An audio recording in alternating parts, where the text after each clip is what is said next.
En el momento en que entré a esa sala del tribunal, mi hija Sofía soltó una risita nerviosa. Mi yerno Juan simplemente sacudió la cabeza como si yo fuera un chiste patético. Pero entonces el juez levantó la vista. Se puso blanco como una hoja de papel. Su mazo se resbaló de su mano temblorosa mientras susurraba un nombre que nadie en esa sala conocía. El bisturí. Me estaba mirando directamente a mí. Mi familia pensó que estaban metiendo a un viejo senil en una jaula. No tenían idea de que acababan de declararle la guerra a un fantasma. Todo comenzó como suelen hacerlo estas cosas, con un insulto que se suponía debía ignorar. Era una cena familiar de domingo. Yo estaba sentado en el extremo más alejado de una mesa de caoba pulida, un mueble tan largo que podría haber sido una pista de aterrizaje. Mi hija Sofía y su esposo, Juan Walsh, presidían la mesa en su enorme mansión de Los Ángeles. La piscina infinita no es negociable. Juan, dijo Sofía con voz afilada, tiene que verse perfecta como si se estuviera derramando directamente en el cañón. Juan, un hombre cuyos trajes a medida siempre parecían una talla demasiado ajustada, no levantó la vista de su teléfono. Lo que quieras, nena. Tan pronto como se cierre este trato en el valle, podrás tener una piscina llena de champán. Estaba presumiendo, transmitiendo su éxito. Es una jugada garantizada de 9 cifras. Hablaban a través de mí discutiendo sobre contratistas de piscinas, el trato millonario de Juan y la próxima gala benéfica de Sofía, como si yo fuera un mueble, un viejo sillón que habían heredado, y no sabían dónde poner. Soy Alejandro Price, tengo 71 años y era invisible. Desde que Isabel, mi esposa, falleció hace 10 años, hice lo que creí que era lo correcto. Vendí nuestra gran casa familiar en el norte, un lugar lleno de demasiados recuerdos, y compré la casa de huéspedes escondida en esta enorme propiedad. Quería estar cerca de mi única hija, la única hija de Isabel. Pensé que era lo que ella hubiera querido. Mi nieto Diego, que tenía 16 años, parecía ser el único que reconocía mi presencia. Miró hacia el final de la larga mesa. Abuelo, mi partido de eliminatoria es la próxima semana. ¿Quieres venir? Jugamos contra el equipo del sur. Antes de que pudiera abrir la boca, Juan lo interrumpió con una voz cargada de desprecio casual. Ni siquiera se molestó en mirarme. Diego, no molestes a tu abuelo. Necesita descansar. Está viejo. Sofía. Mi hija se rió disimuladamente. Fue un sonido ligero y aireado, pero cortó más profundo que un cuchillo. Tiene razón, cariño. Déjalo tranquilo. Probablemente esté cansado solo de estar sentado allí. Decidieron por mí. Diagnosticaron mis niveles de energía, mis deseos, mi existencia entera sin una sola mirada en mi dirección. No dije nada. Solo miré el intrincado patrón en mi plato donde un trozo de espárrago se había enfriado. Me habían convertido en un fantasma en mi propia vida, y la peor parte era que yo se los había permitido. Había confundido mi silencio con paciencia. Ahora veía que solo era permiso. 3 días después, un golpe seco sonó en la puerta de mi casa de huéspedes. Era Juan. Este era un evento raro. Evitaba mi pequeña casa como si tuviera la plaga, probablemente porque le faltaban accesorios chapados en oro. Sostenía una botella de vino ridículamente cara que empujó en mis manos con una sonrisa de vendedor. Para ti, Alejandro, lo mejor de lo mejor. Él sabía que yo no bebía. Mi cardiólogo lo había dejado perfectamente claro después de mi bypass. Este gesto no era amabilidad. Era teatro. Juan siempre fue un vendedor. Vendía sueños inmobiliarios. Vendía la imagen de una familia perfecta. He visto a tipos como él toda mi vida. No solo entran en una habitación. Evalúan su valor. No perdió el tiempo. Después de un comentario superficial sobre el clima, fue directo al grano. Alejandro, estoy sentado sobre la oportunidad de mi vida. Un resort de lujo. Es casi un trato hecho, pero nos topamos con un pequeño problema regulatorio. Solo necesito un pequeño préstamo puente para aclarar los permisos, solo para mostrar liquidez, y se inclinó hacia adelante. Su colonia era abrumadora. Sé que eres dueño de esta casa de huéspedes por completo. Solo está aquí sentada. Todo lo que necesitas hacer es poner un poco de apalancamiento contra ella. $500,000. Eso es todo. Sintió mi silencio y se apresuró a cerrar el trato. 6 meses como máximo. Te devolveré 700,000. Eso es un retorno del 40%, Alejandro. No puedes conseguir eso en ningún lado. Lo observé. No estaba solo entusiasmado. Estaba desesperado. Una fina capa de sudor se estaba acumulando en su frente. Juan, dije con mi voz perfectamente nivelada. Tengo 71 años. Ya pasé mis días de tomar riesgos. Mi dinero es para mi retiro y francamente para mis facturas médicas. La respuesta es no. El cambio fue inmediato. Fue como si le hubieran arrancado una máscara. La sonrisa desapareció, reemplazada por una furia fría y reptiliana. Increíble, Siseo. Simplemente increíble. Después de todo lo que hacemos por ti, vives aquí en nuestra tierra sin pagar renta. Yo pagué por esta casa, Juan, interrumpí tranquilamente, y no mueves un dedo para ayudar a tu propia familia. Dios mío. Eres un viejo egoísta. Dijo que vivía en su tierra. No sabía o convenientemente había olvidado un detalle. Cuando compré esta casa de huéspedes, hace 10 años, no solo compré la casa, también compré la parcela de 2 acres sobre la que estaba asentada su enorme mansión. Su contrato de arrendamiento de 99 años por $1 simbólico al año era conmigo. Él estaba viviendo en mi tierra. No tenía idea. Tiró la botella de vino sobre mi mesa de café con fuerza suficiente para hacerme estremecer. Te arrepentirás de esto, viejo. Te arrepentirás de ser tan egoísta. Salió furioso dando un portazo. La vibración hizo temblar la fotografía de Isabel en mi escritorio. Una semana después me desperté a las 3 de la mañana. Un dolor sordo se extendía por mi pecho, irradiando hacia mi brazo izquierdo. No era el dolor agudo y punzante de un ataque al corazón, sino el familiar agarre sofocante de la angina. Estrés. Mi cardiólogo me había advertido. No te hagas el héroe, Alejandro. Pide ayuda. Mi primera llamada fue a la casa principal. A Sofía, contestó al cuarto tono, su voz espesa por el sueño y la molestia. Papá, ¿qué pasa? Es mitad de la noche. Cariño, no me siento bien, dije tratando de mantener mi voz firme. Tengo dolores en el pecho. No es terrible, pero puedes llevarme a la clínica. Solo para estar seguros. Un suspiro pesado llegó a través del teléfono. Era el sonido de una profunda inconveniencia. Papá, en serio, tengo la gran reunión de la gala benéfica a primera hora de la mañana. Todo el comité viene aquí. No puedo. Solo llama al 911 si es tan malo. No exageres. Clic. Colgó. No preguntó qué tan fuerte era el dolor. No preguntó si tenía miedo. Me dijo que estaba exagerando. El dolor en mi pecho se apretó. No era de mi corazón. Era de algún lugar más profundo. Pedí un taxi. Me senté en la parte trasera de un auto económico agarrándome el pecho y dejé que un extraño me llevara a la sala de emergencias. Era angina inducida por estrés. Me dieron una pastilla de nitroglicerina y me mantuvieron en observación durante 4 horas. A las 9 de la mañana me dieron el alta. Pedí otro taxi para llevarme a casa. Cuando nos acercamos a las enormes puertas de la propiedad, vi la camioneta blanca de lujo de Sofía. No estaba estacionada en la casa principal. Estaba estacionada afuera del spa de Beverly Hills. Su reunión de caridad. No solo me faltaron al respeto. No solo me vieron como un recurso para ser explotado. Me veían como una molestia. Un problema que debía ser gestionado. Un encargo que debía ser ignorado.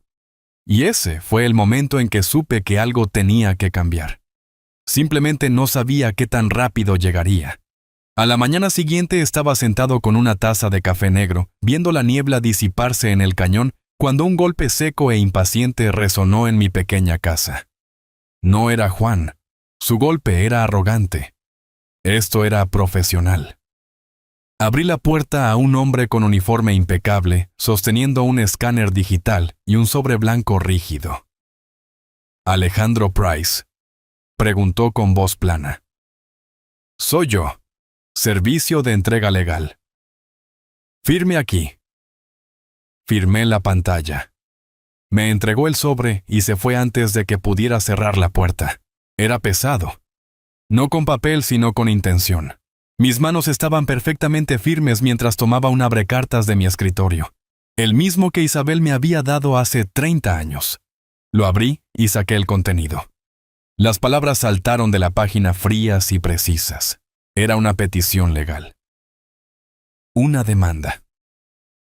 Presentada en la Corte Superior. Los demandantes eran Juan Walsh y Sofía Walsh.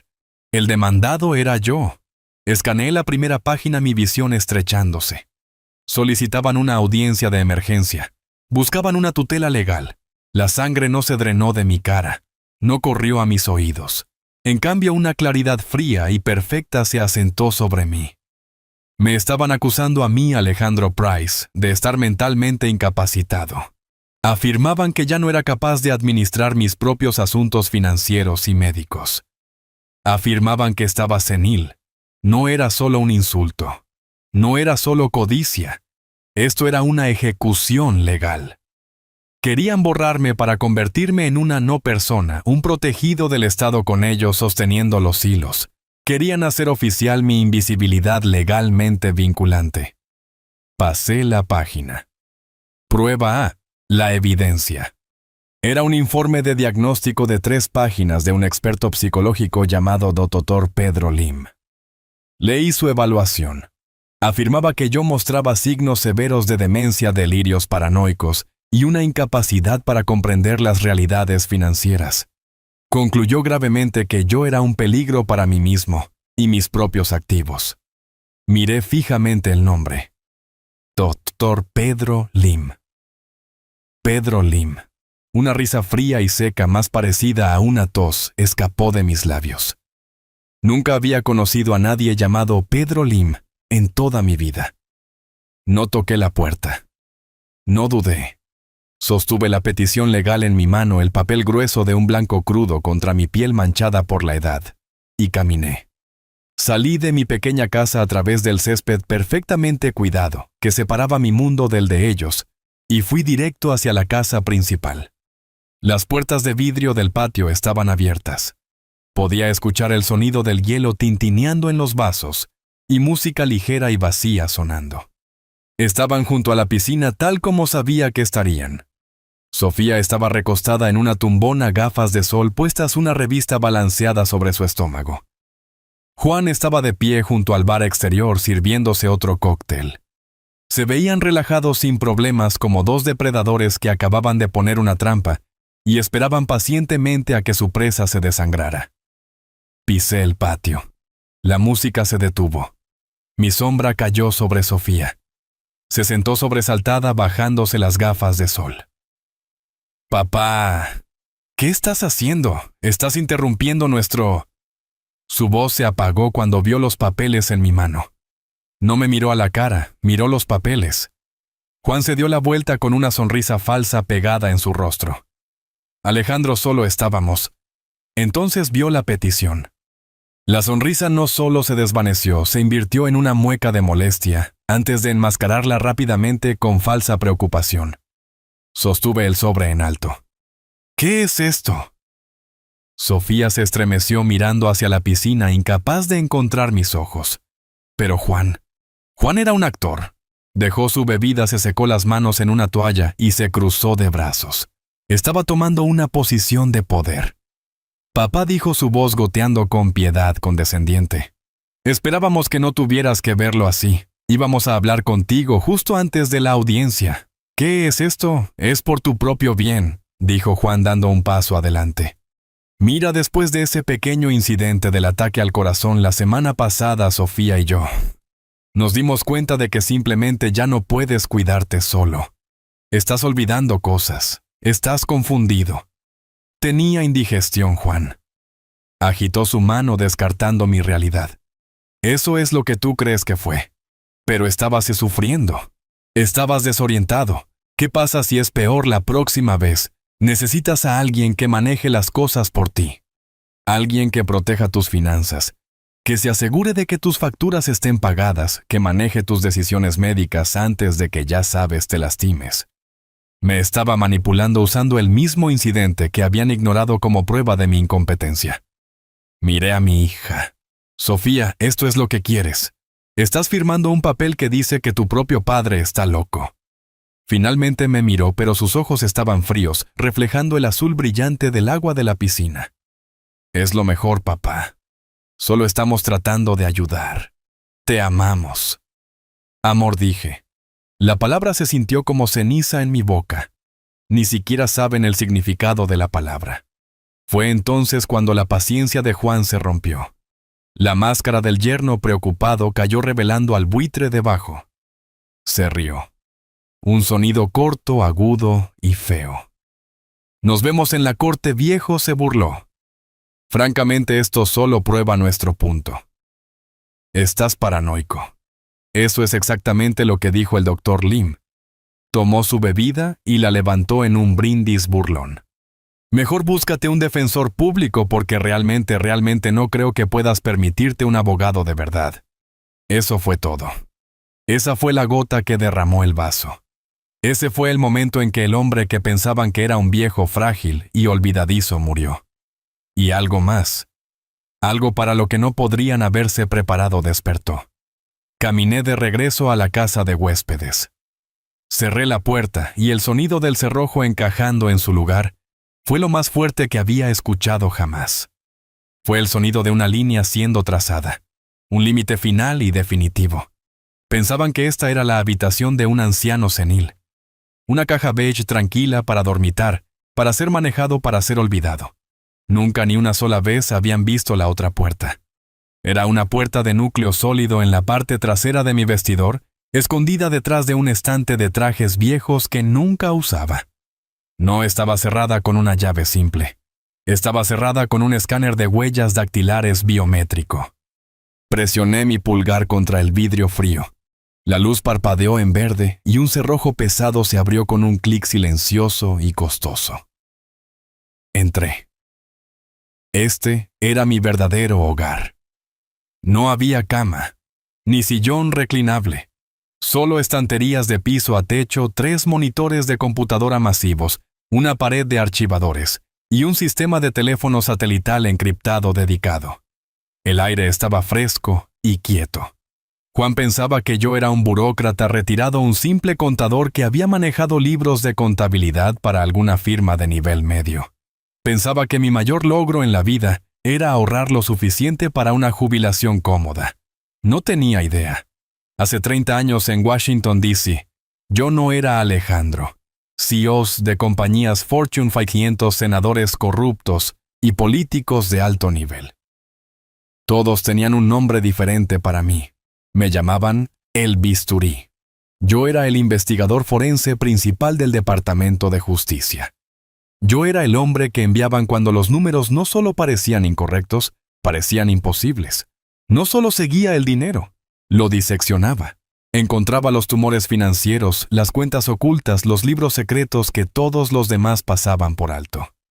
Yo era el hombre que podía, y lo hizo, enviar a 12 ejecutivos de alto perfil a prisión con una sola hoja de cálculo. Me alejé de todo eso. Enterré a ese hombre. Lo enterré el día que Isabel recibió su primer diagnóstico. Cambié mi oficina segura y la emoción de la casa por salas de espera de hospitales y horarios de quimioterapia. Lo hice sin pensarlo 2 veces. Me convertí en un esposo a tiempo completo, luego en un viudo, luego en un padre, tratando de reconectar con una hija que apenas conocía, y finalmente en un abuelo invisible. Dejé morir al bisturí porque mi familia necesitaba a Alejandro. Hoy Juan Walsh y mi hija acababan de darle al bisturí una muy buena razón para salir del retiro. Me senté frente a la consola. Evité mi línea telefónica normal y levanté el receptor seguro. Mis dedos no temblaron mientras marcaba el número de 11 dígitos. Era un número que no había usado en 10 años, pero uno que nunca jamás había olvidado. Sonó 2 veces. Una voz aguda y profesional respondió al otro lado. Ana Herrera.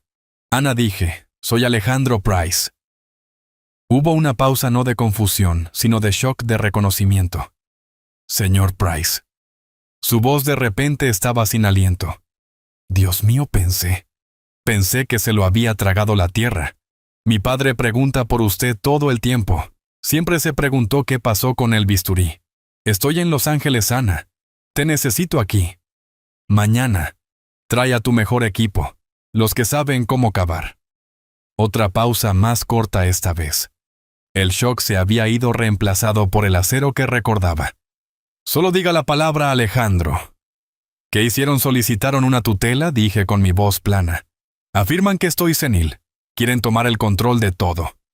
Un sonido llegó a través del teléfono. Fue una risa.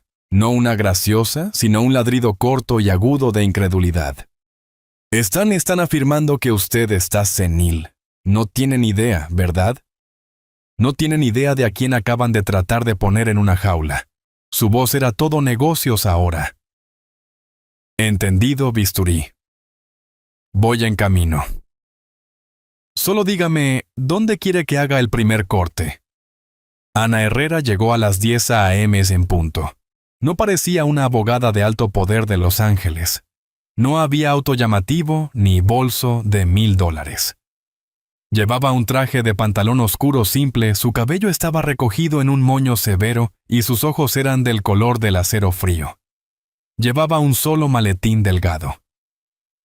Ella era exactamente lo opuesto a Juan Walsh.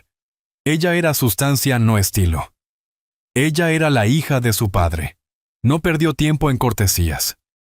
Entró en mi oficina oculta sus ojos recorriendo la habitación asimilando de una vez los servidores, los monitores, los archivadores cerrados. Dio un solo asentimiento de aprobación. «Realmente no tienen idea, ¿verdad?», dijo ella. No era una pregunta. «Creen que soy un viejo confundido», respondí deslizando la petición sobre mi escritorio. Han proporcionado su prueba. Prueba A. Un tal Dr. Pedro Lim. Ana tomó el documento. No leyó todo. Sus ojos solo escanearon el nombre y la firma. Tus Dr. Pedro Lim, evaluación psicológica. Entendido. Abrió su maletín de golpe, sacó una tableta y escribió el nombre en una base de datos segura. Deme 3 horas, dijo. Tómese 2, respondí. Ella sonrió una sonrisa fina y afilada que no llegó a sus ojos. Lo llamaré en una. Se fue tan silenciosamente como llegó. Durante la siguiente hora no solo esperé. Comencé mi propio trabajo. Empecé a mapear la arquitectura financiera de Walsh Holdings GP y las otras empresas fantasma que sabía que él había creado. Estaba construyendo el esqueleto. Ana iba a traerme la carne. Mi línea segura zumbó exactamente 58 minutos después. La levanté. Alejandro. Ana. Eso fue rápido.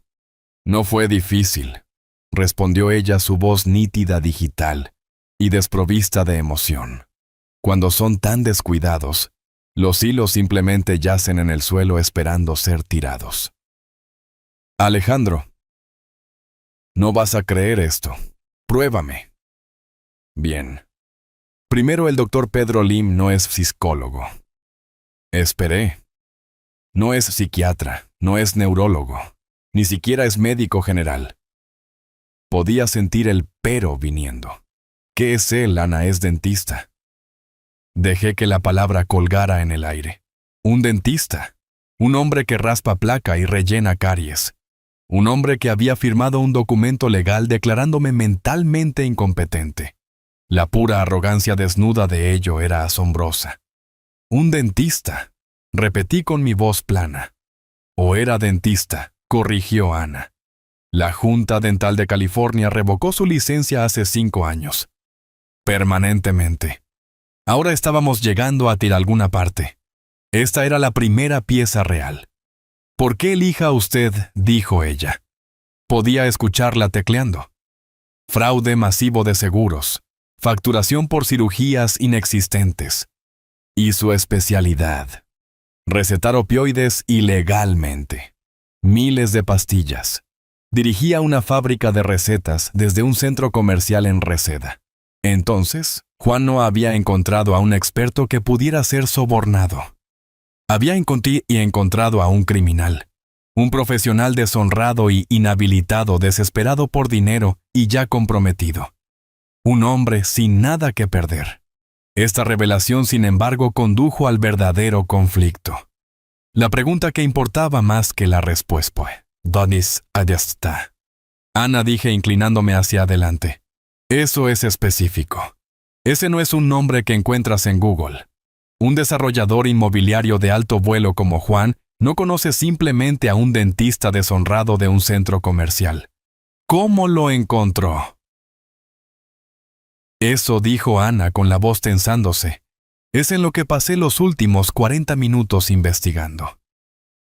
Tienes razón. No fue una conexión social. No fue un hallazgo aleatorio. Fue financiero. Continúa. Estoy mirando el archivo criminal de Lim en este momento. Cuando fue arrestado hace 5 años, enfrentaba 10 cargos por delitos graves. La fianza se fijó en $100,000. Él no los tenía. Un fiador. Murmuré mi mente ya conectando los puntos. Exactamente. Un fiador cubrió la nota, pero el fiador requería un garante. Alguien que confirmara para poner el colateral en caso de que Lim se fugara. Sentí una frialdad asentarse en mi pecho que no tenía nada que ver con mi condición cardíaca. ¿Quién garantizó la fianza? Anaella hizo una pausa solo por un segundo para dejar que el impacto aterrizara. Una corporación fantasma registrada en Delaware, con un solo propósito: gestión de activos. ¿Cuál es el nombre de la compañía? Pregunté, aunque ya sabía la respuesta. Walsh Holdings, GP, dijo ella. Dios mío, me recosté en mi silla. Las piezas no solo cayeron en su lugar, se estrellaron juntas. Juan no había encontrado al Dr. Lim la semana pasada. No lo había sobornado el mes pasado. Había sido dueño de él durante 5 años. Pagó la fianza del hombre. Probablemente pagó a su abogado defensor. Había mantenido a este activo sucio y comprometido con una correa escondida en su bolsillo trasero durante media década. Esperando el día en que necesitaría un médico para firmar un papel. Esto no fue un acto impulsivo de codicia porque rechacé su préstamo. La solicitud de préstamo. Eso fue solo él probando las aguas. Esto era un plan de contingencia. Esto fue premeditado. Había estado planeando declararme incompetente y apoderarse de mis activos durante años. Ana, dije con mi voz baja y dura. Has desarmado su arma principal. Neutralizaste al experto médico. Ahora es mi turno. Tú sigue cavando en el lado legal. Encuentra todo lo que puedas sobre los archivos del caso de Lim. Encuentra el nombre del abogado que contrató Juan. Yo manejaré los números. Ella asintió ya en camino hacia la puerta. Ten cuidado, bisturí. Ellos deberían haberlo tenido, respondí. Cerré la puerta de mi oficina, el mundo reduciéndose al brillo de mis 3 monitores. Aquí era donde yo vivía. No en la tranquila casa de huéspedes, sino aquí dentro de los datos. Juan pensaba que yo era una reliquia. Pensaba que las finanzas en mi época se hacían en libros de papel con viseras verdes. No tenía concepto de lo que yo era. Yo era un fantasma digital, y estaba a punto de acechar cada servidor que él hubiera tocado alguna vez. Comencé con la compañía que pagó la fianza de Lim Walsh Holdings GP. Era una LLC de Delaware, por supuesto. Anónima. Blindada. Juan era descuidado, pero no era estúpido. Conocía los conceptos básicos de protección de activos. Había estratificado su estructura corporativa. Walsh Holdings era propiedad de Propiedades Costa Azul, que a su vez era propiedad del fideicomiso familiar Walsh. Una bonita muñeca rusa de entidades legales diseñada para hacer imposible ver quién poseía realmente qué. Pero cometió un error de aficionado. Un error crítico y fatal. Era arrogante. Tenía prisa. Y era tacaño. Para registrar todas estas diferentes empresas, para presentar el papeleo con la Secretaría de Estado, para configurar las cuentas bancarias, usó la misma dirección de correo electrónico personal para cada una. Era una dirección vieja, una cuenta desechable, que probablemente pensó que era inteligente. Google.com. Search. Juan Walls 167 hotmail.com. Una cuenta en la que probablemente no había iniciado sesión en años. Una cuenta que pensó que estaba muerta y enterrada hace mucho tiempo. No sabía que los viejos servidores de correo electrónico nunca borran realmente nada. No necesitaba hackear su correo. Eso sería ilegal y yo iba a hacer esto según el libro. Pero no necesitaba leer su correo. Solo necesitaba ver con quién estaba hablando. Pasé la dirección de correo electrónico a través de una serie de bases de datos a las que todavía tenía acceso puertas traseras en el mainframe financiero que el Departamento de Justicia había configurado hace décadas y olvidado cerrar. Estaba buscando patrones, correspondencia con bancos, transferencias, solicitudes de préstamos. En 20 minutos tuve un acierto, uno grande. La dirección de correo electrónico estaba vinculada a una sala de datos segura, una bóveda virtual donde prestamistas y prestatarios intercambiaban documentos financieros sensibles. Y Juan había estado muy ocupado. La sala de datos no era con un banco normal, era con una firma de capital privado. Un nombre que hizo que se me erizaran los pelos de los brazos. Citadel Apex Capital. Estos no eran banqueros. Eran capitalistas buitres. No dan préstamos a negocios estables. Encuentran hombres desesperados como Juan, hombres que ya han sido rechazados por todos los demás, y les ofrecen un salvavidas. Un salvavidas atado a un ancla. No tenía acceso a la sala de datos en sí, pero tenía acceso a los registros del servidor. Podía ver los nombres de los archivos. Podía ver los asuntos de los correos electrónicos. Y eso es todo lo que necesitaba. Era una masacre. El trato de 9 cifras de Juan en el valle no era algo seguro. Era un desastre categórico. No solo se había topado con un problema. Se había quedado sin dinero a mitad de la construcción. Había falsificado sus informes de liquidez para obtener el préstamo inicial. Había mentido a sus contratistas que ahora estaban presentando embargos preventivos. No solo había quemado unos pocos millones. Los registros mostraban una quema de capital total de $50 millones. 50 millones. Y Citadel Apex se había enterado. Los correos electrónicos ya no eran educados. Eran frenéticos. Una inundación de avisos de incumplimiento automatizados. Luego los correos personales. Juan rogando por una extensión. Solo otros 60 días. El proyecto es sólido. Un problema temporal de flujo de efecto de efectivo. Y luego el correo final, el que explicaba todo. Era de Citadel Apex, enviado hace una semana, el día después de que rechacé la solicitud de préstamo de $500,000 de Juan. Era una llamada de capital. El fondo no solo estaba enojado.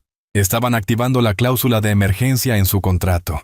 Estaban exigiendo un pago inmediato de intereses de suma global, no de $500,000, $5 millones. Le dieron una fecha límite. 10 días hábiles. Si no pagaba, no solo embargarían la propiedad del valle. Activarían la cláusula de garantía cruzada en su contrato, una cláusula que estaba seguro de que había firmado sin leer, lo que significaba que embargarían todo. Su compañía Walsh Holdings. La mansión. La camioneta de lujo de Sofía. Cada centavo en cada cuenta vinculada a su nombre. Iban a aniquilarlo. Miré la pantalla, las piezas encajando en su lugar con una lógica horrible y perfecta. No necesitaba mis $500,000 como préstamo puente. Lo necesitaba como un pago desesperado de buena fe para mantener a los lobos a raya. Y cuando dije que no activó su plan de contingencia, el plan sobre el que había estado sentado durante 5 años. No solo quería mi pequeña casa de huéspedes. No me estaba demandando para obtener el control de mi fondo de jubilación. Me estaba demandando porque estaba en bancarrota. Me estaba demandando para poner sus manos en todo mi patrimonio, un patrimonio que claramente creía que valía mucho más que el $500,000 que había pedido. Necesitaba liquidar todo lo que yo poseía, no para construir su resort, sino para salvar su propia piel. No solo estaba tratando de robarme, estaba tratando de sacrificarme para salvarse a sí mismo. Una nueva pregunta se formó en mi mente. Una pregunta fría y dura que se asentó en mi estómago. Un momento. Juan estaba en bancarrota. Enfrentaba una llamada de capital de 5 millones. Era un animal acorralado sangrando dinero por cada poro. Entonces, ¿de dónde sacó el efectivo para atacarme? Una demanda como esta, incluso una fraudulenta, no es barata. Los abogados, incluso los de baja calaña que él contrataría, exigen anticipos. No trabajan a crédito. Y el Dr. Lim, un criminal deshonrado e inhabilitado, no habría firmado su nombre en un perjurio por una promesa. Habría exigido efectivo por adelantado y mucho. ¿De dónde sacó Juan un hombre que no podía pagar sus propias facturas 50 o 100 mil dólares en efectivo líquido para presentar esta demanda? Mi mente volvió a la cena del domingo a Juan, presumiendo sobre su trato, pero también a Sofía. ¿De qué estaba presumiendo ella? La piscina no. Era su caridad la próxima gala, la recaudación de fondos. Mi corazón se hundió. Cuando Isabel murió, tomé una parte del dinero de la venta de nuestra casa familiar, varios millones de dólares, y los puse en un fideicomiso benéfico. Lo llamé la Fundación Isabel Price. Su misión era financiar el tipo de investigación temprana del cáncer que podría haberla salvado. Nombré a Sofía directora general.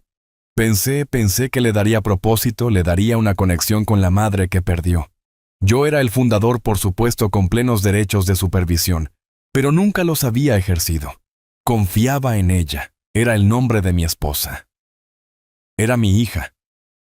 Levanté el teléfono y marqué al banco privado que gestionaba los activos de la fundación. Un banquero con el que no había hablado en 5 años respondió su voz llena de sorpresa cuando me identifiqué. Señor Price, qué placer. Nosotros, usualmente solo escuchamos de Sofía. Estoy seguro de que sí dije con mi voz fría. Estoy invocando mis derechos de fundador. Necesito un estado de cuenta detallado y completo de todos los gastos y transferencias de la Fundación Isabel Price de los últimos 12 meses. Lo necesito en los próximos 5 minutos. Correo seguro. Señor, eso podría tomar algún tiempo compilarlo. 5 minutos dije, y colgué. Mi bandeja de entrada segura sonó 3 minutos después. El PDF estaba adjunto. Abrí el archivo. Mis manos estaban perfectamente quietas. Miré la línea superior. El valor total de los activos. Se suponía que debía ser de más de 3 millones de dólares. El número que me devolvía la mirada era 412,000. Me desplacé hacia abajo, mi sangre convirtiéndose en hielo. La fundación estaba desangrándose dinero. Vi las pequeñas donaciones habituales que esperaba. 5,000 a un laboratorio de investigación aquí, 10,000 a un hospicio allá. Y luego los vi. Los otros cargos, tarifas administrativas, tarifas de consultoría, servicios de planificación de eventos. Eran masivos. 150,000 dólares pagados hace 2 meses. El destinatario Walsh Holdings, GP. La compañía de Juan. Le había facturado a la caridad de su esposa por consultoría. Otro cargo. 80,000 dólares. Por servicios de planificación de gala. El proveedor figuraba como Eventos Premier LA. Me tomó menos de 60 segundos buscar el nombre. Era una empresa fantasma registrada hace 3 meses. Su dirección corporativa era un apartado postal.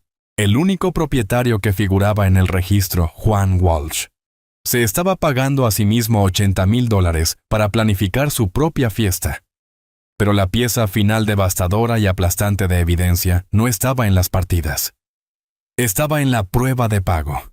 Hice clic en los enlaces a los cheques escaneados. El banco los proporcionaba para todas las transacciones de más de 20,000 dólares. El cheque por 150,000 dólares a Walsh Holdings. El cheque por 80,000 a Eventos Premier LA. Miré la línea de firma. La firma elegante y fluida que autorizaba las transferencias. No era Juan. Era Sofía Walsh. Cerré los ojos. Me había preparado para la corrupción de Juan. Era una serpiente y las serpientes muerden. es su naturaleza. Incluso me había preparado en alguna parte de mi corazón para descubrir que Sofía era débil, tonta, manipulada, que Juan la había engañado o intimidado. Pero esto no era debilidad. Esto era una asociación activa. Esto era complicidad. Estas eran sus firmas claras como el día. No estaba siendo manipulada. Era una participante activa en el saqueo del legado de su propia madre. Estaba robando dinero destinado a pacientes con cáncer, robándolo de un fondo con el nombre de su madre. Y estaba usando ese dinero robado ¿para qué? ¿Para financiar la fantasía colapsada de su esposo? No. Era peor. Miré las fechas. La primera transferencia importante fue hace 6 semanas. La segunda fue hace 3 semanas. Este era el dinero semilla. Este era el dinero que estaban usando para pagar a los abogados para que me declararan loco. No solo me estaban robando, estaban usando la memoria de Isabel para financiar la ejecución de su esposo. Había pensado que había una línea de decencia familiar de compasión humana básica que mi hija no cruzaría. Estaba equivocado. No estaba solo perdida. No era solo débil. Era una co-conspiradora. Y en ese momento dejó de ser la víctima en esta historia. Dejó de ser mi hija. Se convirtió en la enemiga. Miré fijamente la firma de Sofía en el cheque escaneado. El bucle elegante de su S. La firma que había pagado al abogado para declararme loco, usando el dinero de su madre. En ese momento el dolor que sentía, el shock, la profunda tristeza. No solo se desvaneció, se evaporó. Fue reemplazado por algo más, algo frío, afilado y perfectamente claro. El bisturí estaba de vuelta en cirugía. Levanté la línea segura. Ana respondió al primer tono. Alejandro, ya estoy investigando el bufete de abogados que contrataron. Son de lo peor, pero son conocidos por... No importa. La corté. Mi voz sonaba diferente incluso para mí. Era plana, dura como acero pulido. Cambio de planes, Ana. ¿Qué cambio de planes? Ya no estamos a la defensiva, dije. No vamos a refutar su caso. Vamos a acabar con ellos. Vamos a arrancar todo esto de raíz. He terminado. Hubo un silencio en la línea. Alejandro, dijo ella. ¿Qué encontraste la firma de mi hija? En cheques de la fundación de mi esposa. Usaron el dinero de Isabel para financiar este ataque. Dios mío, Alejandro. Ahórrate tu simpatía, dije. Necesito datos. Encontraste el fondo buitre con el que está metido, el que está a punto de aniquilarlo. Necesito su nombre. Ahora. Escuché el clic rápido y preciso de su teclado. Está en incumplimiento con un fondo llamado Citadel Apex Capital. Alejandro, estos tipos son monstruos. No negocian. Simplemente liquidan. Sé exactamente quiénes son, dije. Y por primera vez en una década, una sonrisa fría y delgada tocó mis labios. Citadel Apex Capital. No solo estaba familiarizado con el nombre, estaba familiarizado con el hombre que lo construyó desde cero. Javier Castillo. Ana no lo sabía. Nadie lo sabía. Hace 30 años, en Washington, D.C., Javier Castillo era solo un joven operador arrogante y temerario, que se había enredado en el escándalo de la corporación Enright. La SEC iba a acusarlo. Iban a acusarlo de conspiración y arrojarlo a una prisión federal por 20 años. Estaban convencidos de que era parte del fraude. Estaban equivocados. Era codicioso, sí. Arrogante absolutamente. Pero no era un criminal. No entonces. Yo fui el investigador principal en ese caso. Fui quien pasó 3 noches sin dormir, cavando a través de los datos del servidor más allá de los libros de contabilidad manipulados, y encontró la evidencia exculpatoria. Las operaciones originales con marca de tiempo que probaban que Javier era una víctima del fraude, no un participante. Lo salvé. Salvé su carrera. Lo salvé de la prisión. Lo hice porque era la verdad, y mi trabajo era hacer cuadrar los libros. Javier Castillo pasó a construir Citadel Apex hasta convertirlo en un imperio de $1,000 millones. Nunca lo olvidó. Me había llamado una vez hace 10 años después de que Isabel falleció. Su voz era tranquila. Alejandro. Había dicho, sé lo que hiciste por mí. Si alguna vez necesitas algo, una nueva vida, una nueva carrera, un cheque en blanco, solo llama. Nunca llamé. Hasta hoy. Ana. Dije con mi voz totalmente profesional. Voy a manejar a Citadel Apex. Tú necesito que hagas algo más. Inmediatamente. Necesito que redactes una orden de embargo. Una orden. ¿Bajo qué fundamentos? No tenemos una sentencia, Alejandro. La tendrás, dije. Cambié de línea mis dedos, ya marcando un número que sabía de memoria. Una línea directa privada a la oficina personal de Javier Castillo. Su asistente trató de bloquearme. El señor Castillo está en una reunión de la Junta. Dígale que el bisturí está en la línea, dije. Dígale que es sobre Enright. Estuve en espera por menos de 3 segundos. Alejandro, su voz era retumbante, confiada, pero contenía un rastro de miedo. El miedo a un fantasma del pasado. Alejandro Price, ¿está todo bien? Hola, Javier, dije. Ha pasado mucho tiempo. No llamo por los viejos tiempos. Llamo para cobrar mi ficha. Silencio. Luego una palabra. Nómbralo. Tienes un préstamo con un hombre llamado Juan Walsh, un proyecto en el Valle. Está en incumplimiento. Está en bancarrota. Walsh lo escuché tecleando. Sí, un desastre de $50 millones. Mi equipo se está moviendo para embargar sus activos el lunes. El hombre es un tonto. No quiero que embargues sus activos, Javier. Quiero que me vendas la deuda. Toda. Pagaré el colateral, el incumplimiento. Todo. Vendértela a ti, Alejandro. Es papel tóxico. No lo estoy comprando como inversión, dije. Quiero ser su único acreedor. Transferiré el capital pendiente total, los 5 millones ahora mismo. Desde un fideicomiso ciego, sin rastro de papel hacia mí. Solo una transferencia tranquila de propiedad. Él era inteligente. No preguntó por qué. ¿Quieres ser el monstruo, Alejandro? Bien. Salvaste mi vida. Es lo menos que puedo hacer. Ladró órdenes a alguien fuera del teléfono. Mis abogados ejecutarán la transferencia. Estará hecho en 1 hora. La deuda es tuya. Gracias, Javier. No, Alejandro, dijo su voz mortalmente seria. Gracias a ti. Buena casa. Colgué, llamé a Ana de vuelta. Está hecho, dije. Citadel Apex ya no tiene el pagaré. Yo lo tengo. Ana jadeó. Pude escuchar su fuerte inhalación de aire. Alejandro, compraste su deuda. Eres su banco. Soy su pesadilla, corregí. Ahora termina de redactar esa orden de embargo. Él está en incumplimiento de un préstamo de $5 millones. Conmigo. Quiero el embargo sobre esa mansión. Quiero sus autos. Quiero su empresa Walsh Holdings. Lo quiero todo. Yo enviaré al notificador a su puerta en 1 hora. No, dije. No. Tú guardas ese papel. Él espera una pelea sobre mi cordura. No tiene idea de que su vida entera está en juego. No le vamos a notificar. No le vamos a advertir. Miré la fecha en la petición, la fecha de la corte.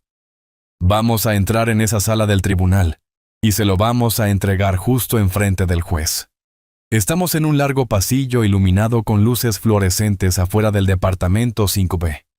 Ana Herrera me mira, su rostro impasible, sosteniendo un solo maletín delgado. Alejandro, ¿estás listo? Me ajusté los puños de mi camisa. No llevaba los suéteres de punto suave y los pantalones de pana a los que estaban acostumbrados. No llevaba la ropa de un hombre desvaneciéndose en la invisibilidad beige. Hoy llevaba armadura. Era un traje gris carbón de un solo pecho hecho a medida. No lo había usado en más de 1 década. La última vez que me lo puse, estaba entrando en una sala de audiencias para testificar ante el Comité Bancario del Senado. Todavía me quedaba perfecto. Me había cortado el cabello. Estaba afeitado. No era el hombre que ellos pensaban que era. Era el hombre que había sido. Estoy listo, dije. Las puertas se abrieron. Entramos. La sala del tribunal era pequeña, beige y olía a café rancio y cera barata para pisos. Era exactamente el tipo de habitación sin alegría donde las vidas se desmantelan silenciosamente. Juan y Sofía ya estaban sentados en la mesa de los demandantes. Susurraban mareados de anticipación. Su abogado, un hombre con un traje brillante y demasiado gel en el cabello, barajaba papeles pareciendo supremamente confiado. Entonces me vieron. Observé la cara de mi hija. Miró hacia arriba, me vio en mi traje y una risita nerviosa y reprimida escapó de sus labios. Se puso la mano sobre la boca, pero sus hombros temblaban. Se inclinó y le susurró algo a Juan. Casi podía escucharlo. Míralo. Papá cree que esto es un funeral o algo así. Juan simplemente me miró. Sus ojos recorrieron mi traje, mi postura, y simplemente sonrió con suficiencia. Sacudió la cabeza lentamente con una mirada de profundo y compasivo desprecio en su rostro. Para él esto no era dignidad. Esto era un último esfuerzo patético. Un animal moribundo inflando su pelaje. Su abogado me miró, me evaluó como un anciano frágil, de 71 años jugando a disfrazarse, y me descartó. Volvió a sus notas. No tenía ni idea. Me senté en la mesa del demandado. Ana colocó su delgado maletín sobre la mesa y se sentó a mi lado, un pilar de fuerza tranquila y enroscada. No dijimos nada. Solo esperamos. Todos de pie, entonó el alguacil con voz aburrida. Nos pusimos de pie. El juez entró por una puerta lateral con su toga luciendo cansado. Parecía un hombre que había visto demasiado y al que le pagaban muy poco. Se acomodó en su silla de respaldo alto, el cuero gimiendo bajo su peso. Por favor, tomen asiento. Se puso un par de gafas de lectura con montura dorada y recogió la agenda del día. Su placa decía Juez Cárdenas. Buenos días, murmuró con voz monótona. Estamos aquí para el primer punto en la agenda, caso número 800 pues en el asunto de la tutela de Alejandro Price. Leyó el nombre, y luego, como dictaba el procedimiento, levantó la vista de sus papeles. Miró por encima de sus gafas para identificar al demandado. Me miró directamente a mí. El aire abandonó la habitación. El juez no solo hizo una pausa, se congeló. Su rostro, que había sido una máscara de burocracia cansada, se puso blanco. Cenicientos sus ojos magnificados por las gafas se abrieron con incredulidad. El bolígrafo barato que sostenía se resbaló de sus dedos. Repiqueteó ruidosamente sobre el escritorio de madera, el sonido resonando en la sala del tribunal en silencio sepulcral. Juan y Sofía lo miraban confundidos. Su abogado levantó la vista molesto por la interrupción. La mano del juez, la que había dejado caer el bolígrafo, temblaba visiblemente. Me miró fijamente con la boca ligeramente abierta. Se inclinó hacia adelante, olvidándose de sí mismo hacia el micrófono de cuello de ganso en su escritorio. Y con una voz que estaba destinada a ser un susurro, pero fue captada y amplificada una voz de puro y absoluto shock, dijo una cosa. Dios mío, ¿es ese realmente él? Cada cabeza en la sala del tribunal giró. Ya no miraban al juez.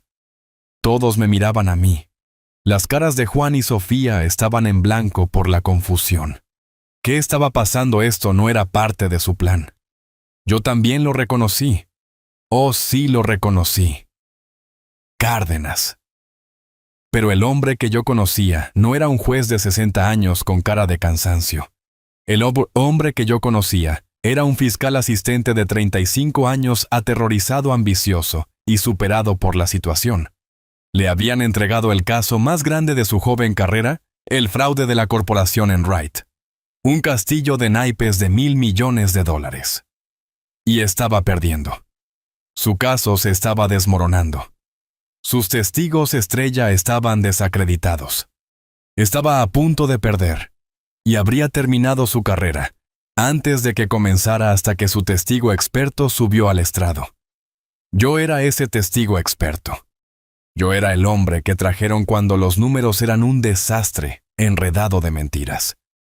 Fui quien en un solo día tomó un fraude de $1,000 millones y lo dejó al descubierto en una sola hoja de cálculo para que el jurado lo viera. Fui quien puso a 12 CEOs y sus contadores en prisión. Cárdenas no solo me había conocido, yo lo había hecho. Le había entregado su carrera en bandeja de plata. El rostro del juez Cárdenas estaba pálido. Agarró los bordes de su escritorio. Ya no estaba mirando a un anciano senil. Estaba mirando a un fantasma de su pasado. Estaba mirando al hombre que solían llamar el bisturí. Finalmente apartó los ojos de mí y lenta deliberadamente volvió su mirada a la mesa de los demandantes. Fulminó con la mirada al abogado de sonrisa engreída de Juan. «Abogado», dijo el juez, su voz ya no cansada, sino afilada, fría y peligrosa. «¿Es consciente de quién es su demandado?» El abogado desconcertado se puso de pie. Él es Alejandro Price, su señoría. Un jubilado. El juez Cárdenas dejó escapar un aliento corto y áspero. No fue una risa, era una advertencia. «No, abogado», dijo su voz resonando en la sala silenciosa. «Ese es el bisturí Price. Buena suerte. La va a necesitar».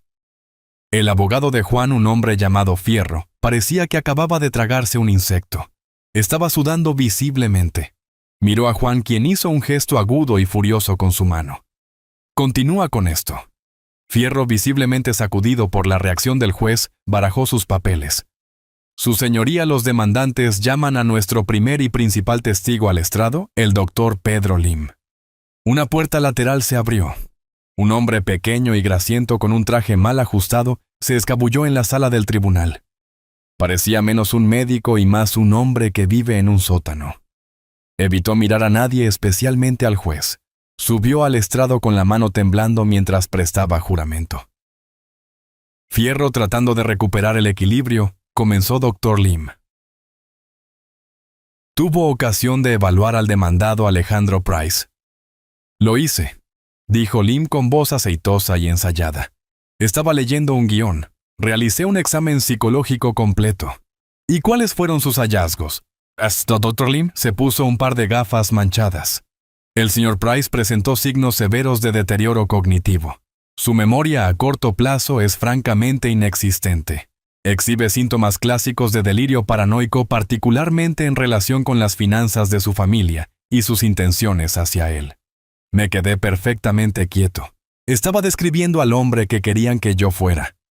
En su opinión profesional, doctor, presionó Fierro. ¿Es el señor Price capaz de administrar sus propios asuntos? Absolutamente, no, dijo Lim sacudiendo la cabeza con falsa tristeza. Es un peligro para sí mismo y para sus propios activos. Requiere supervisión inmediata a tiempo completo. Fierro sonrió con una pequeña sonrisa débil y triunfante. Gracias, doctor. Su testigo. Se sentó pareciendo aliviado. Ana Herrera se puso de pie. No tenía una pila de papeles, no tenía una computadora portátil. Sostenía una sola hoja de papel mientras caminaba lentamente hacia el estrado de los testigos. La sala del tribunal estaba en silencio. «Buenos días, doctor Lim», dijo. Su voz era educada, tranquila, pero cortó la habitación como un bisturí. O tal vez debería llamarlo señor Lim. Señor, no es así. Lim parpadeó confundido. Es doctor. Lo es. Su señoría, no tengo registro de que el señor Lim sea un psicólogo licenciado, ni psiquiatra, ni neurólogo. Se volvió hacia él. «¿Señor Lim? ¿Qué tipo de médico es usted?» «Yo tengo antecedentes médicos», tartamudeó mirando a Fierro en busca de ayuda. Fierro saltó. «Objeción, relevancia, esto es carácter». «Denegada». El juez Cárdenas clavó sus ojos en Lim. «Siéntese, abogado. El testigo responderá la pregunta. ¿Cuál es su antecedente médico, señor Lim?» Lim tragó saliva. Yo era dentista». Un murmullo recorrió la corte. La cara de Juan estaba blanca. «Un dentista», repitió Ana, dejando que la palabra colgara en el aire. «O para ser más exactos, un ex-dentista». No es así, señor Lim, Estoy retirado, mintió. Retirado. La voz de Ana era afilada. ¿O fue su licencia para practicar odontología revocada permanentemente por el estado de California en 2019? Lim comenzó a temblar. Eso no es... es un registro público, señor Lim. Ana continuó implacable. Revocada por mala conducta grave, específicamente por fraude de seguros y por operar una fábrica ilegal de pastillas recetadas desde su oficina. ¿Es eso correcto? Lim no tenía respuesta. Era una rata acorralada mirando salvajemente entre Juan y el juez. El abogado de Juan estaba de pie de nuevo. Objeción. Esto es acoso. Esto es un contrainterrogatorio, abogado, ladró el juez. Y es fascinante. Por favor, continúe, señorita Herrera. Ana dio un paso más cerca del estrado. Solo una pregunta más, señor Lim. Para su opinión experta, ¿recibió o no recibió un pago de $25,000 de una corporación llamada Walsh Holdings YEPA 3 días antes de firmar este diagnóstico fraudulento? Objeción. Gritó Fierro con la voz quebrada. Especulación.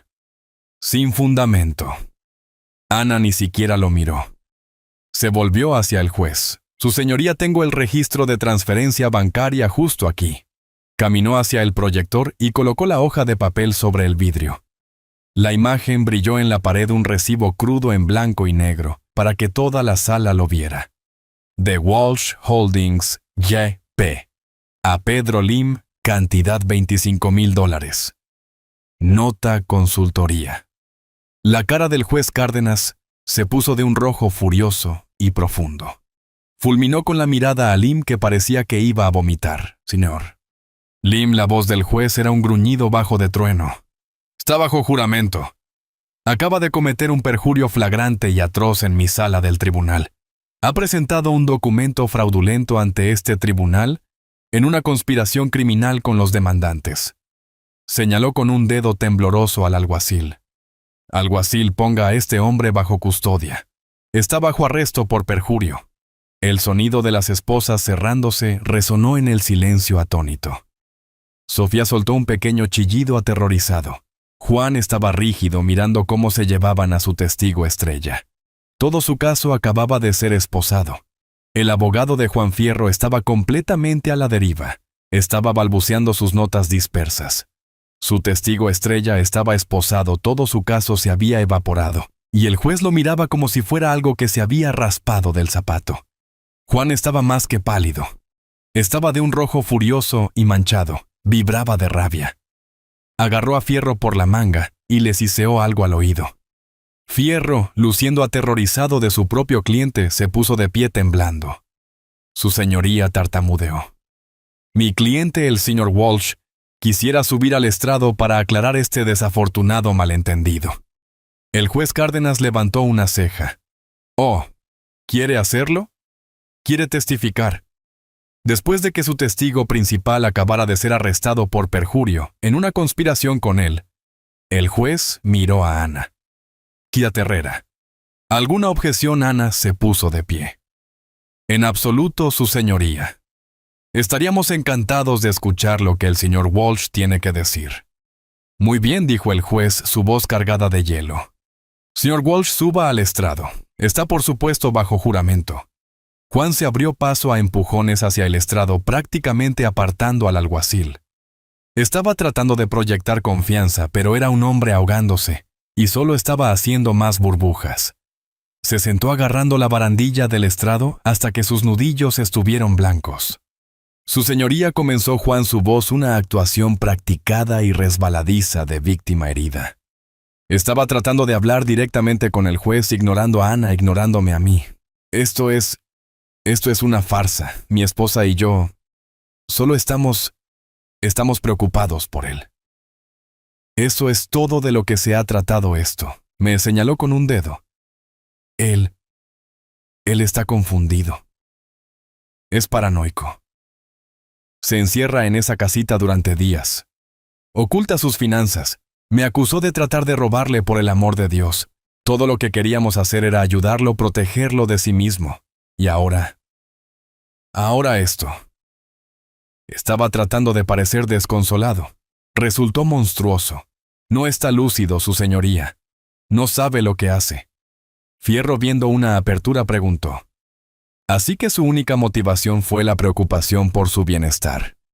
100%, dijo Juan, resumando falsa sinceridad. Gracias, dijo Fierro, sentándose pareciendo que acababa de esquivar una bala. Ana se puso de pie de nuevo. Caminó hacia él no con agresión, sino con una especie de curiosidad quirúrgica. Señor Walsh, comenzó su voz tranquila. Acaba de testificar bajo juramento que mi cliente, el señor Price, no está lúcido y es paranoico. Así es, dijo Juan, inflándose. Está profundamente confundido. Y su confusión se centra en sus finanzas, dijo usted. Sí, absolutamente. No entiende el dinero. Es de otra época. No comprende las finanzas modernas. Ya veo, dijo Ana asintiendo. Es por eso que cree que no está lúcido, porque no entiende las finanzas modernas. Es una parte importante de ello, sí, dijo Juan con confianza. Entonces, cuando se acercó a él hace 2 semanas y le pidió que le diera $500,000, usted estaba... ¿qué? Probando su lucidez. La cara de Juan se tensó. Yo le estaba ofreciendo una inversión, una oportunidad de ser parte del éxito de la familia. Le pidió a un hombre que creía confundido y paranoico $500,000. Preguntó Ana, su voz aún suave. Juan vio la trampa y trató de bailar alrededor de ella. Fue su negativa lo que probó nuestro punto. Le ofrecí el trato de su vida, una oportunidad de oro, un retorno garantizado del 40%, en 6 meses en mi proyecto del resort. Era una apuesta segura. Se volvió hacia el juez de nuevo, jugando al hombre razonable. Su señoría se negó. Dijo que era demasiado arriesgado. Él estaba demasiado senil, demasiado asustado para ver una oportunidad de oro cuando la tenía frente a la cara. Fue entonces cuando lo supe. Fue entonces cuando Sofía y yo lo supimos. Realmente había perdido la cabeza. Ya no era capaz de tomar decisiones financieras sólidas. Estaba dejando que su paranoia se interpusiera en el camino de una fortuna. Lo había hecho. Bajo juramento había vinculado toda su afirmación de mi senilidad a mi negativa a darle dinero. Había construido su propia horca. Ahora Ana iba a patear la silla. ¿Una oportunidad de oro, señor Walsh?, preguntó Ana. Ya no tenía curiosidad. Su voz era fría. Una apuesta segura. Absolutamente, dijo Juan arrogante hasta el final. Ese proyecto es oro. Es por eso que el proyecto está actualmente $50 millones por encima del presupuesto y enfrenta 16 embargos de contratistas por falta de pago. El color se drenó de la cara de Juan. Tartamudeó. Eso es una mentira. Eso es información privilegiada. ¿Cómo? No es privilegiada cuando estás en incumplimiento, señor Walsh, dijo Ana, su voz elevándose cada palabra un golpe de martillo. Y esta oportunidad de oro es de hecho un barco que se hunde. ¿No es así? ¿No es cierto que su prestamista principal, Citadel Apex Capital, lo encontró en incumplimiento de sus convenios de préstamo y emitió una llamada de capital por $5 millones, que venció hace 10 días? Juan se quedó sin habla. Literalmente abría y cerraba la boca, pero no salía ningún sonido. Miró a Fierro, quien miraba a su cliente con puro horror. Una demanda de $5 millones, señor Walsh, y usted no los tenía. Estaba y está completa y desesperadamente en bancarrota. ¿No es así? No, rugió Juan, finalmente su compostura haciéndose añicos. Es un problema temporal de flujo de caja. El proyecto es sólido. ¿Lo es? Estaba en bancarrota, presionó Ana implacable. No tenía dinero. Su crédito estaba congelado. Y sin embargo encontró el dinero para contratar al señor Fierro. Encontró $25,000 en efectivo para sobornar a un dentista deshonrado. Dio un paso más cerca. Mi pregunta, señor Walsh, es: ¿de dónde sacó ese dinero? Juan estaba atrapado. Miró a Sofía. Miró al juez. No tenía respuesta. Ana se la proporcionó. Lo consiguió, dijo ella con la voz bajando llena de desprecio. De una caridad. ¿Lo consiguió? La Fundación Isabel Price. Al sonido del nombre de su madre Sofía, que había estado congelada en su asiento, dejó escapar un pequeño sonido ahogado. «¿No es así, señor Walsh?», tronó Ana. Cuando estaba en quiebra, cuando su imperio se derrumbaba, recurrió a su esposa y la hizo firmar cheques. La convenció de robar a la caridad contra el cáncer de su madre. «Usted no puede probar eso», escupió Juan. «Puedo», dijo Ana. Levantó un nuevo conjunto de documentos. $150,000 pagados a Walsh Holdings por honorarios de consultoría. $80,000 pagados a Eventos Premier, LA, una empresa fantasma que usted posee para la planificación de galas. Un total de $230,000 malversados de un fondo para la investigación del cáncer. Se volvió y miró por primera vez a Sofía. No solo le mintió a la corte Sofía, te mintió a ti. Fue entonces cuando mi hija se rompió. Se puso de pie de un salto, su rostro una máscara de incredulidad y rabia, y le gritó a su esposo. «Me mentiste. Me dijiste que esos eran honorarios administrativos legales. Me dijiste que estaba todo aprobado. Estabas robando a mi madre». Juan finalmente lo perdió por completo. Todo el encanto, toda la actuación, toda la arrogancia se evaporaron, dejando solo al hombre crudo, feo y desesperado debajo. Se puso de pie en el estrado con la cara morada y señaló con un dedo tembloroso, no a Ana, no a Sofía. Me señaló a mí. «Cállate, Sofía», chilló su voz quebrándose. «Solo cállate. Todo esto es su culpa. Todo. Ese viejo egoísta. Él tenía el dinero. Podría haberlo arreglado todo. Solo tenía que escribir un cheque. Y dijo que no me obligó a hacerlo. Es todo su culpa». La sala del tribunal era un caos. Sofía estaba sollozando un sonido histérico y feo. Juan le gritaba que se callara, su rostro una máscara de rabia morada. Su abogado Fierro trataba desesperadamente de objetar, pero el juez Cárdenas simplemente lo silenció con un gesto, su rostro una nube de tormenta. Golpeó su mazo, el sonido rompiendo la habitación como un disparo. «Silencio», rugió. «Señor, Walsh se sentará y guardará silencio, o lo declararé en desacato». «Señora, contrólese». Juan se derrumbó de nuevo en su silla, respirando con dificultad. Sofía se hundió sus sollozos, convirtiéndose en jadeos ahogados y húmedos. La habitación estaba mortalmente silenciosa, el único sonido el clic de la radio del alguacil.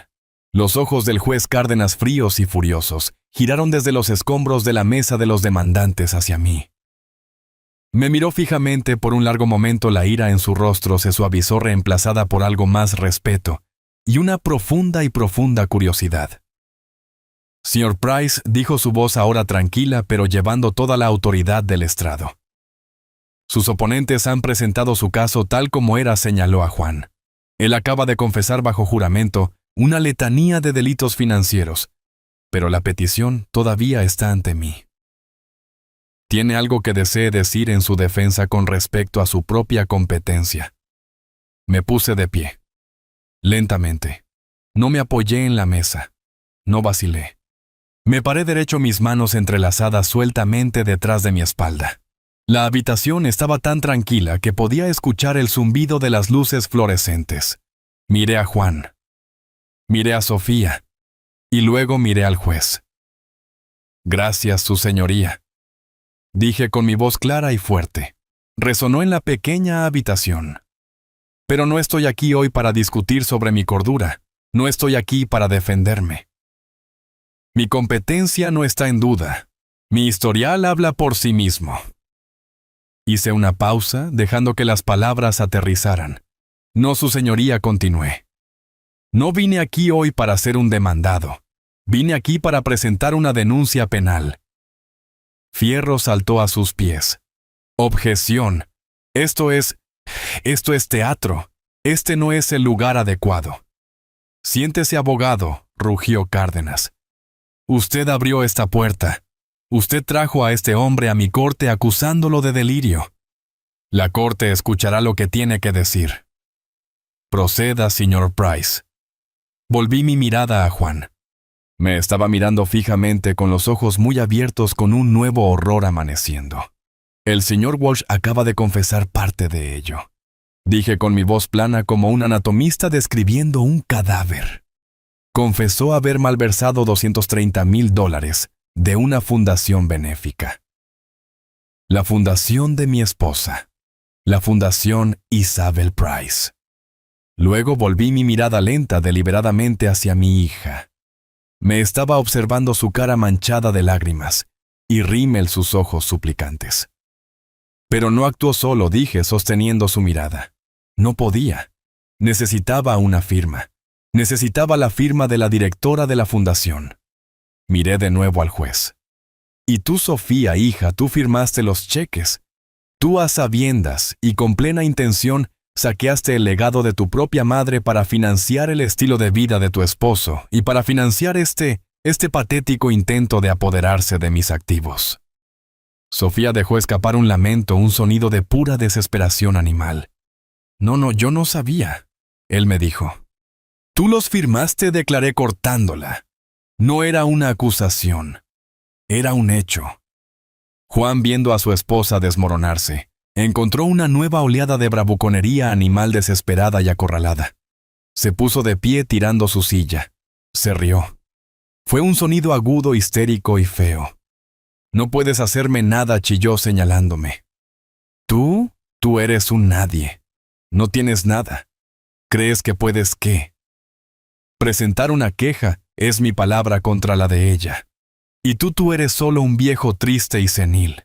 Vives en una casa de huéspedes. Una casa de huéspedes, estás quebrado. No tienes nada.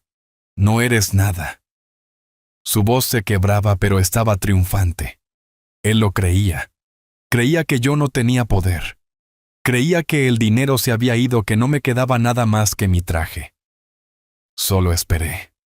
Dejé que su voz resonara y muriera. Dejé que el silencio regresara. Dejé que se quedara allí jadeando, un rey fallido en un escenario de su propia creación. Entonces sonreí una sonrisa fina y fría. Dije con voz tranquila. Sobre eso. Giré la cabeza y di un solo y leve asentimiento a Ana Herrera. Ella se puso de pie. No dijo nada. Metió la mano en su delgado maletín y sacó un solo y grueso fajo de documentos encuadernados con una cubierta legal azul. No se lo entregó al juez. No me lo entregó a mí. Caminó por el pasillo directo a la mesa de los demandantes y colocó el documento sobre la mesa directamente frente a Juan Walsh. ¿Qué es esto?, tartamudeó Juan mirando la ominosa cubierta azul. Eso, señor Walsh, dijo. Ana, su voz clara y resonante, es un aviso de emergencia de ejecución hipotecaria y embargo. El abogado de Juan arrebató el papel. Sus ojos escanearon la primera página. Su rostro, que había estado pálido, se volvió del color de la ceniza. Esto es imposible, susurró Fierro, mirando a Ana. Esto es de Citadel Apex Capital. Pero esa no es la fecha. Juan le arrebató el papel a su abogado. ¿Qué es? Parece que estás un poco atrasado en las noticias, Juan, dije con tono conversacional. Tenías toda la razón. Incumpliste tu préstamo de $5 millones con Citadel Apex.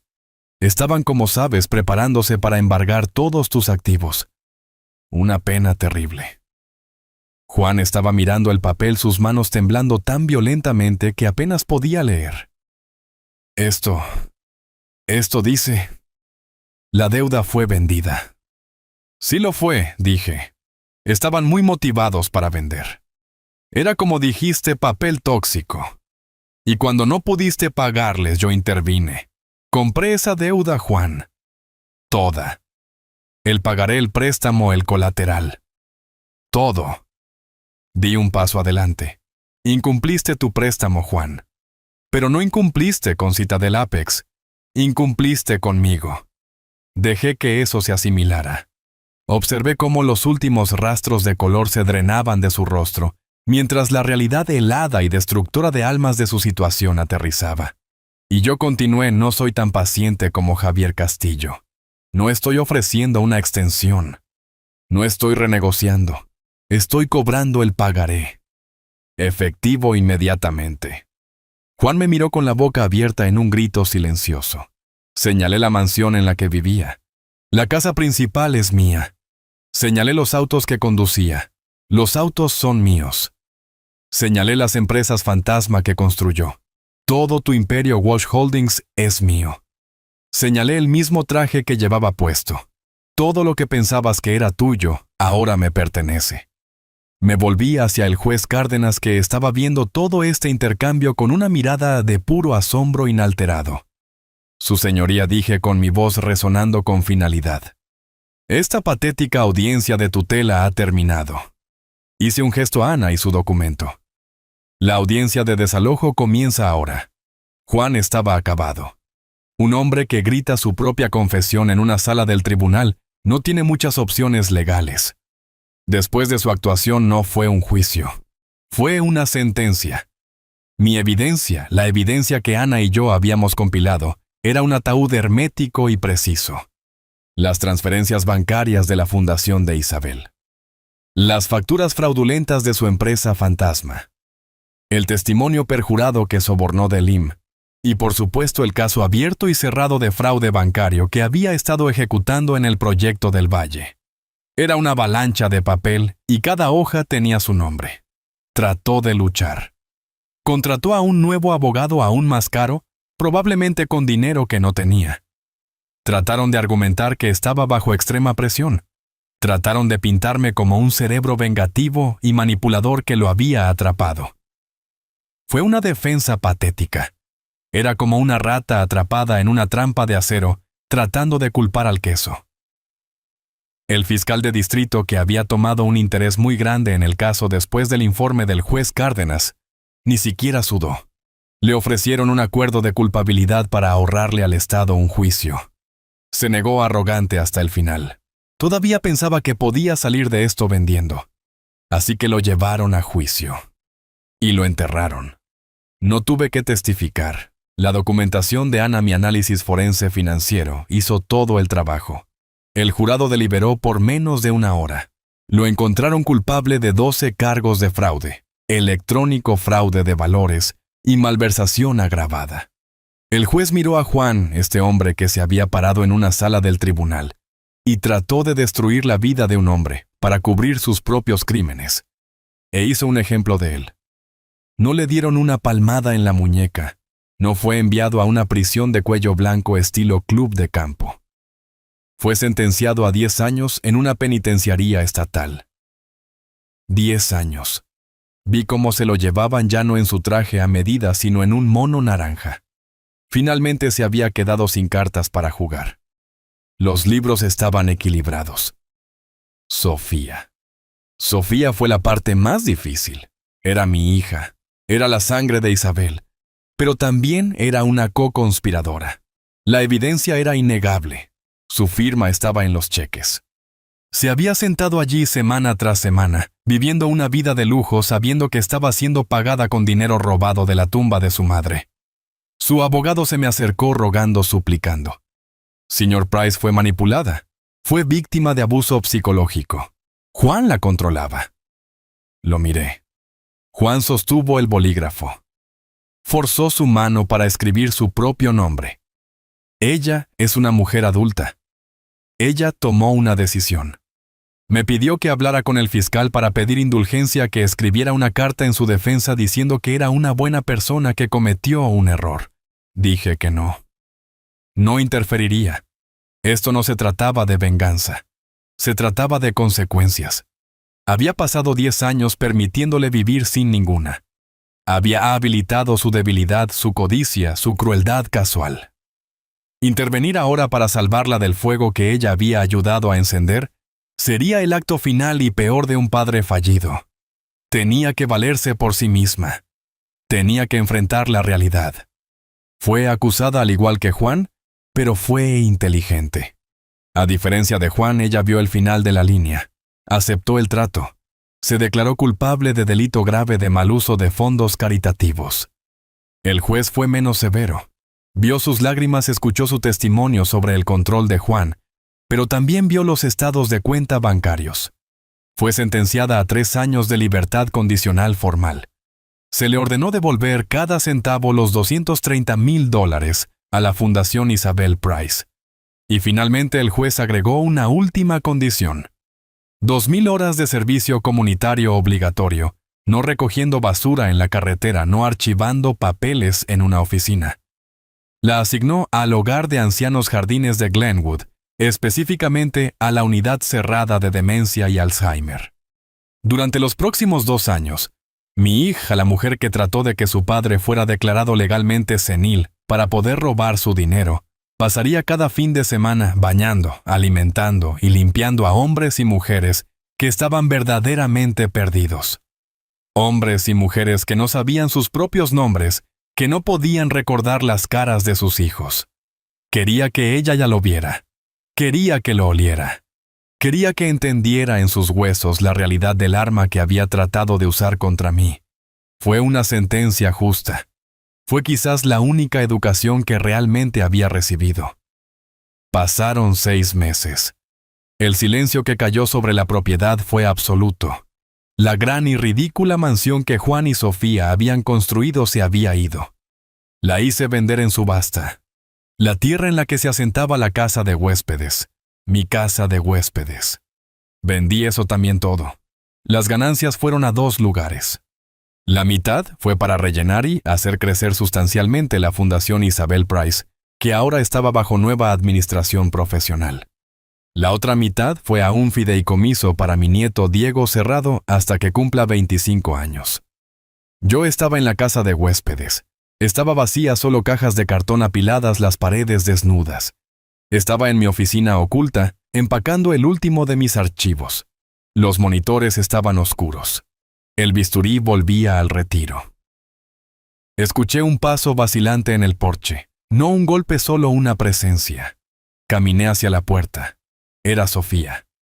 Estaba transformada, pero no de la manera en que un spa o un vestido nuevo transforma a una persona. Estaba vacía por dentro. La ropa de diseñador se había ido reemplazada por una bata de voluntaria azul barata y descolorida con jardines de Glenwood bordado en el bolsillo. Su cabello estaba recogido hacia atrás. Su cara estaba pálida y delgada.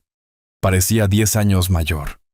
El derecho, la crueldad casual, la risita arrogante, todo eso se había ido.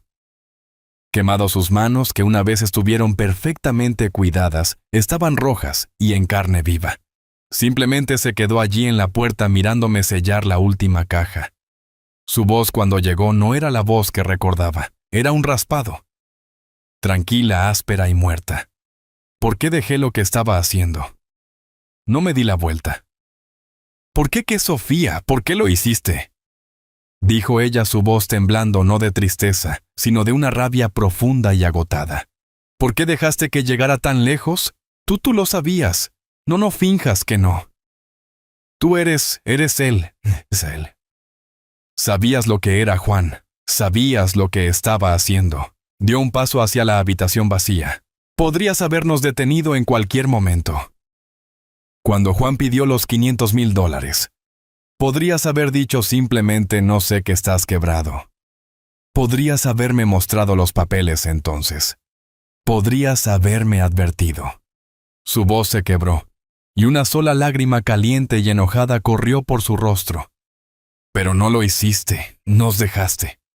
Tú dejaste que firmara esos cheques. Dejaste que presentáramos esa demanda. Te sentaste ahí en tu casita y nos viste destruirnos a nosotros mismos. No tenías que arruinarnos.